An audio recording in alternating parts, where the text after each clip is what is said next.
Nous allons voir aujourd'hui comment configurer un transporteur et les frais de port associés manuellement. Rendez-vous à la rubrique boutique à configuration frais de port transport. Vous avez ici des transporteurs déjà paramétrés pour les colis partant de France tels que Mondial Relais, Lettres Suivies et Colissimo. Vous pouvez les utiliser tels quels ou modifier les divers paramètres identiques à tous vos transporteurs. Prenons pour exemple un service de livraison pour un restaurateur. En dessous des transporteurs, vous avez les localisations. Les localisations servent à définir les zones dans lesquelles vos différents transporteurs vont pouvoir livrer. Vous pouvez donc changer le pays d'envoi par défaut si vous êtes localisé dans un autre pays. Vous pouvez créer d'autres localisations par pays et en créer par code postaux pour la France et la Belgique. Pour notre restaurant qui est localisé dans le 7e arrondissement de Paris, on va créer une zone uniquement pour cet arrondissement. Il suffit de donner un nom, de choisir le pays, puis la méthode la plus simple entre inclure ou exclure des codes postaux et cela par tranche. Donc nous allons inclure uniquement le code 75007. Ensuite, créons notre service de livraison. Vous aurez à définir un nom et le libellé associé. Donc, livraison par le nom de votre restaurant. Dans le libellé, vous pouvez donner une indication à votre client sur le temps de livraison par exemple.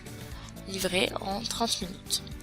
Puis l'état, actif ou non, et le logo associé.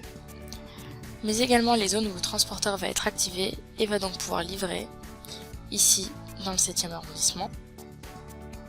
Vous pouvez configurer également le poids moyen de l'emballage utilisé pour vos colis. Ce poids s'ajoutera au poids total de la commande et impactera le montant des frais de port. Dans notre cas, ce ne sera pas utile. Son type également, ici c'est un transporteur, et aussi la TVA qui sera appliquée sur les tarifs. Différentes propositions sont faites pour s'adapter à chaque pays.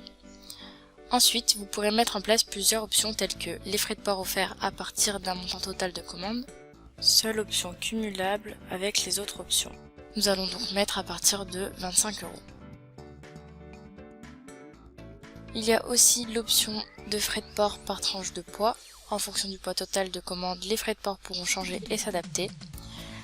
Les frais de port par tranche de prix, qui fonctionnent comme les frais de port par tranche de poids, mais en fonction du prix total de commande. Vous pouvez définir des frais de port fixes identiques pour chaque commande, peu importe le montant, le poids ou la quantité. C'est l'option que nous allons choisir ici, 5 € de frais de livraison pour chaque commande.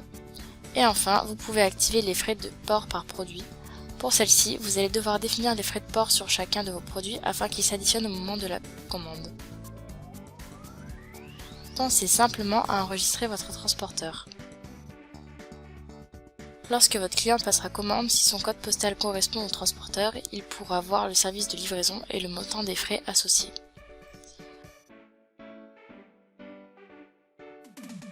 N'hésitez pas à nous contacter pour toute information supplémentaire.